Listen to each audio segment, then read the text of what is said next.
Warahmatullahi wabarakatuh. Saya Muhammad Ilseno Fabianto dari kelas Akuntansi Reguler semester 2. Ingin menjelaskan tentang konsep pembiayaan dalam perbankan syariah. Pertama-tama, saya ingin menjelaskan tentang apa itu pembiayaan.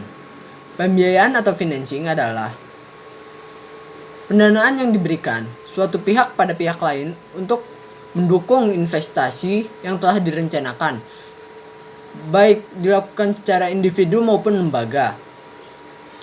Dengan kata lain, pembiayaan adalah pendanaan yang dikeluarkan untuk mendukung investasi yang telah direncanakan. Dalam Undang-Undang Nomor 10 Tahun 1998 disebutkan bahwa pembiayaan berdasarkan prinsip syariah adalah penyediaan uang atau tagihan yang dipersamakan dengan itu berdasarkan persetujuan atau kesepakatan antara bank dan pihak lainnya yang mewajibkan pihak yang dibiayai untuk mengembalikan uang atau tagihan tersebut setelah jangka waktu tertentu dengan imbalan atau bagi hasil. Kemudian yang kedua ada falsafah pembiayaan.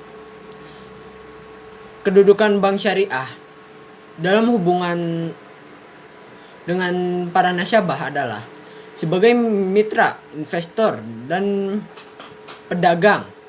Setiap lembaga keuangan syariah mempunyai falsafah mencari keridhaan Allah Subhanahu wa taala untuk memperoleh kebajikan di dunia dan di akhirat. Oleh karena itu, setiap kegiatan lembaga keuangan yang dikhawatirkan menyimpang dari tuntunan agama harus dihindari. Berikut falsafah yang harus diterapkan oleh bank syariah dalam menjalankan operasionalnya. Yang pertama, menjauhkan diri dari unsur riba dengan cara menghindari penggunaan sistem yang menetapkan di muka secara pasti keberhasilan suatu usaha. Dalam hal ini, sesuai dengan firman Allah Subhanahu wa taala dalam Quran surat Luqman ayat 34 yang artinya, sesungguhnya Allah hanya pada sisinya sajalah pengetahuan tentang hari kiamat. Dan dialah yang menurunkan hujan dan mengetahui apa yang ada di dalam rahim. Dan tiada seorang pun yang dapat mengetahui dengan pasti apa yang akan diusahakannya besok. Dan tiada seorang pun yang dapat mengetahui di bumi manapun dia akan mati. Sesungguhnya Allah Maha mengetahui lagi Maha mengenal. Quran surat Luqman ayat 34. Yang kedua menerapkan sistem bagi hasil dalam perdagangannya dengan mengacu pada Quran surat Al-Baqarah ayat 275 yang artinya orang-orang yang mengambil riba dapat berdiri melainkan seperti berdirinya orang yang kemasukan setan lantaran tekanan penyakit gila. Keadaan mereka yang demikian itu adalah disebabkan mereka berkata atau berpendapat sesungguhnya jual beli itu sama dengan riba. Padahal Allah telah menghalalkan jual beli dan mengharamkan riba. Orang-orang yang telah sampai kepada larangan dari Tuhannya lalu terus berhenti dan mengambil riba, maka baginya apa yang telah diambilnya dahulu sebelum datang larangan dan unsurnya terserah kepada Allah. Orang-orang yang kembali mengambil riba, maka orang itu adalah penghuni neraka. Mereka kekal di dalamnya. Quran surat Al-Baqarah ayat 275. Maka di setiap transaksi, kelembagaan syariah harus dilandasi atas dasar sistem bagi hasil dan perdagangan atau transaksinya didasari oleh adanya pertukaran uang dengan barang. Akibatnya pada kegiatan muamalah berlaku prinsip ada barang atau jasa, uang dengan barang, sehingga akan mendorong produksi barang atau jasa, mendorong kelancaran arus barang atau jasa, dapat dihindari adanya penyalahgunaan kredit, spekulasi, dan inflasi. Dalam pelaksanaan pembiayaan, bank syariah harus memenuhi dua aspek yang sangat penting, yaitu yang pertama aspek syariah, di mana dalam setiap realisasi pembiayaan pada para nasabah, bank syariah harus tetap berpedoman pada syariah Islam, antara lain tidak mengandung unsur masyir, goror, riba, serta bidang usaha harus halal. Yang kedua, aspek ekonomi, yakni dengan tetap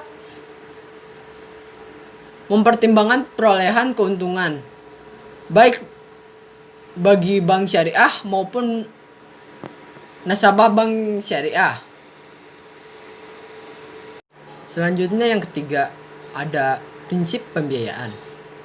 Pada lazimnya, prinsip pembiayaan dibagi menjadi 3 skema akad dalam bank syariah, yaitu prinsip bagi hasil.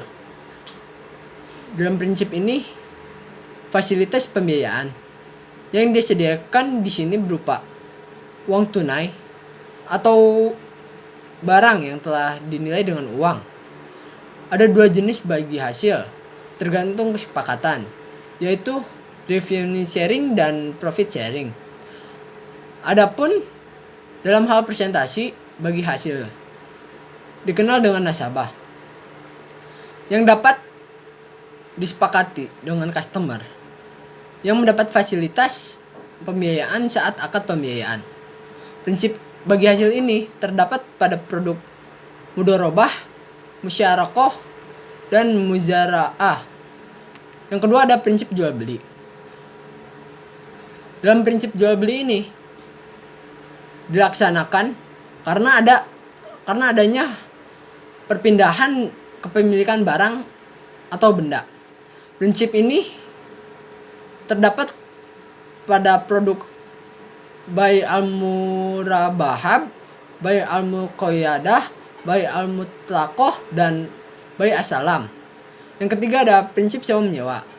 Prinsip ini terdiri atas 2 akad, yaitu akad ijrah dan akad ijrah muntabiha bi at-tamlik.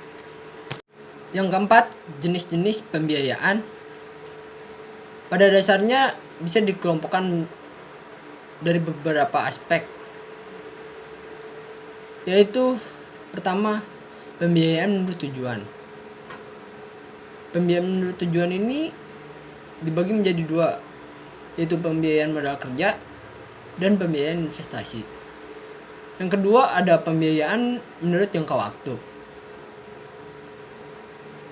Pembiayaan menurut jangka waktu ada yang jangka waktu pendek sekitar 1 bulan sampai 1 tahun, dan ada pembiayaan waktu jangka panjang ya sekitar lebih dari 5 tahun. Dan ada juga jenis pembiayaan yang dimaksud dengan aktiva produksi dan aktiva tidak produksi sebagai berikut. Yang pertama, pembiayaan yang bersifat aktiva produksi. Pembiayaan yang bersifat aktiva produksi dibagi menjadi 3. Ada pembiayaan dengan prinsip bagi hasil, yaitu pembiayaan mudharabah, pembiayaan dan pembiayaan musyarakah. Yang kedua ada pembiayaan dengan prinsip jual beli, sehubungan dengan perpindahan kepemilikan atau barang dan benda. Yang ketiga ada pembiayaan dengan prinsip sewa. yaitu transaksi hijrah.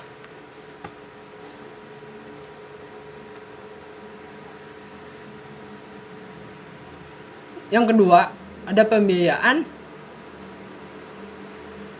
yang bersifat tidak produksi. Di sini yang termasuk pembiayaan bersifat aktif tidak produksi yaitu peminjaman qard atau talangan, penyediaan dana atau tagihan antar bank Islam dengan pihak peminjam, melakukan pembayaran dengan memenuhi syarat penyetoran biaya perjalanan haji. Ada analisis kelayakan pembiayaan.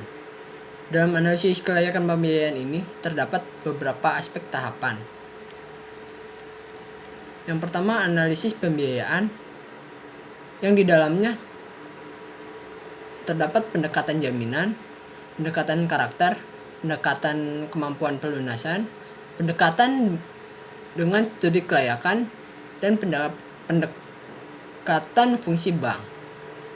Yang kedua, ada penerapan analisis pembiayaan yang di dalamnya terdapat karakter, capacity, kapital, kolateral, dan condition.